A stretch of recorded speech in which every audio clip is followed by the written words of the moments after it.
अस्सलाम वालेकुम and welcome to Sherdil IT academy. एक नए पॉडकास्ट के साथ आपका होस्ट मोहम्मद उस्मान ख़ान हाज़िर है। आज हम बात करेंगे AWS क्या है और आपको AWS सीखने की ज़रूरत क्यों है, क्योंकि जब तक क्यों का लफ्ज़ नहीं होगा ना, नहीं समझ में आएगा आप कैसे पे नहीं जाएंगे। सो आज हम इसमें देखेंगे क्या और क्यों, यानी कि क्या है AWS और क्यों AWS की स्किल्स को सीखना हमारे ज़रूरी है। कैसे के लिए फिर हैंड्स ऑन लैब की तरफ चले जाते हैं, जो थर्ड स्टेप है, आपने कहीं जाके एडमिशन लेना होगा, काम करना होगा। सो AWS का फुल फॉर्म है अमेज़ॉन वेब सर्विसेज। ये है कि अमेज़ॉन वेब सर्विसेज, आपने amazon.com की कंपनी का नाम सुना होगा, जो मेरा ख्याल है 96 या 95 में शुरू हुई थी, जब बेज़ोस ने शुरू की थी। ई-कॉमर्स की ही साइट है।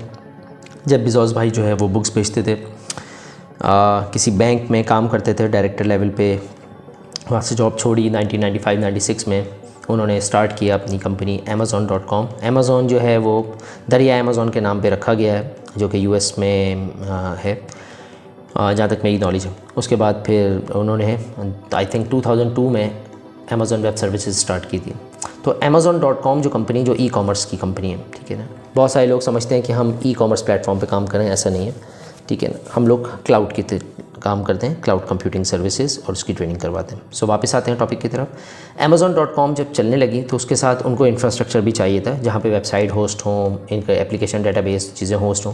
तो उन्होंने उसके लिए जो सर्वर्स अपने लिए बनाए, वो अपने लिए भी यूज़ किया और आगे लोगों को भी रेंट आउट करना शुरू कर दिया। ये एक नया बिज़नेस का आगाज़ था, जहाँ पर आपको अपना हार्डवेयर अपने ऑफिस में नहीं रखना, अपने सर्वर अपने ऑफिस में नहीं रखने, ठीक है ना। अपना इंफ्रास्ट्रक्चर मैनेज नहीं करना, कोई AC नहीं लगाना, कोई पावर नहीं देनी, कोई हार्ड ड्राइव, कोई मशीन को चेंज नहीं करना, ना ख़रीदना है, ना कोई फिज़िकल हार्डवेयर लगाना है, जिसको हम कैपेक्स कॉस्ट कहते हैं, कैपिटल एक्सपेंडिचर, ना ही कोई क्या नाम है, कोई बंदा हायर करना है। हाँ, आपकी ऑपरेशनल एक्सपेंडिचर आएंगे, जो कि OPEX कॉस्ट कहलाती है। तो AWS ने कहा भाई मेरे पास हार्डवेयर लगा है, मैं खुद मैनेज करूँगा, सब कुछ होगा, ठीक है ना। मैं अपनी एप्लीकेशन चला रहा हूँ amazon.com की, अपनी वेबसाइट चला रहा हूँ, अपना सर्वर रखा हुआ है, मेरे सर्वर पे जगह बाकी है या मेरे पास 2-3 सर्वर खाली हैं, आपने अगर लेना है तो आप ले सकते हैं, मैं आपको रेंट आउट कर देता हूँ मंथ आवरली बेसिस पर, ठीक है ना, या सेकंड मिनट्स की बेसिस पर। ये आपको समझाने के लिए लेमेंट अब मैं बता रहा हूँ। यहाँ से शुरू हुआ अमेज़ॉन वेब सर्विसेज की बुनियाद, अपने लिए दे रहे थे, आगे देना शुरू कर दिया। सो क्लाउड कंप्यूटिंग की आगाज़ यहाँ से हुआ। क्लाउड कंप्यूटिंग की डेफिनेशन के तौर पे आपको बता देता हूँ, वो कंप्यूट सर्वर जहाँ आपका डाटा प्रोसेस एग्जीक्यूट किया जा रहा हो, प्रोसेस हो रहा हो, वो सर्वर, वो इंफ्रास्ट्रक्चर क्लाउड कंप्यूटिंग कहलाता है। Cloud itself is a buzzword, जिसमें कई सर्विसेज आ जाती हैं। वो सर्विसेज जो कि पे एज़ यू गो मॉडल पर हो, वो सर्विसेज जो अजाइल मॉडल पर हों, वो सर्विसेज जो हाईली अवेलेबल मॉडल पर हों। सो क्लाउड में जब तक ये सारी चीज़ें नहीं होंगी, वो आपका क्लाउड नहीं कहलाएगा। अमेज़ॉन ने सबसे पहली जो सर्विस निकाली थी वो क्यू सर्विस थी, SQS कहलाती है, सिंपल क्यू सर्विस, जिसमें एक एप्लीकेशन का कंपोनेंट जब दूसरी एप्लीकेशन को रिक्वेस्ट देता है और वो बिजी होती है, तो आपकी रिक्वेस्ट क्यू में चली जाती है, ठीक है। उसके बाद उसने स्टोरेज सर्विस निकाली, फिर कंप्यूट और बकिया चीज़ें लाना शुरू किया, और यहाँ से अमेज़ॉन वेब सर्विसेज की बुनियाद शुरू हुई।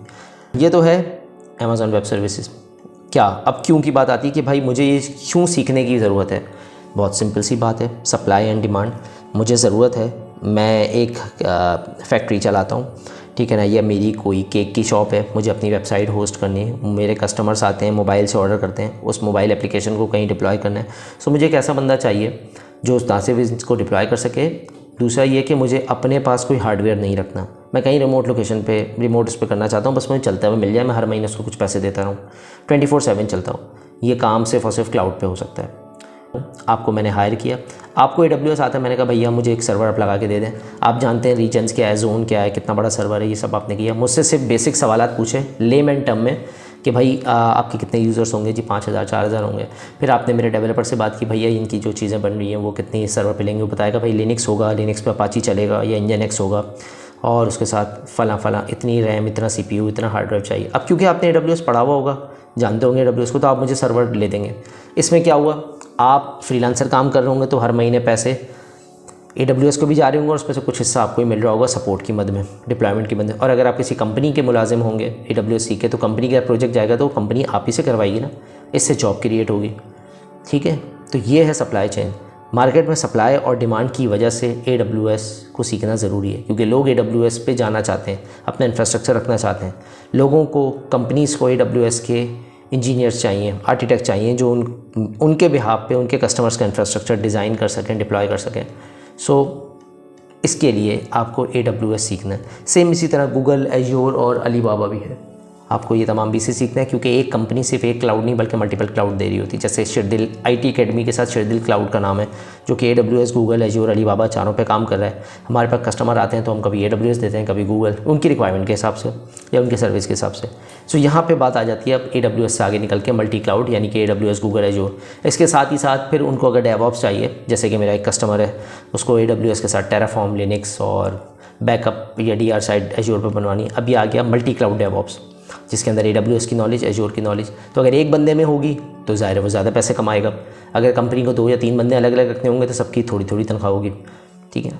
सो ये है क्यों का सवाल, ठीक है। उम्मीद करता हूँ ये पॉडकास्ट आपको समझ में आया होगा। इंशाल्लाह किसी नए पॉडकास्ट में आपसे दोबारा मुलाकात होगी। जब तक के लिए अस्सलाम वालेकुम रहमतुल्लाह।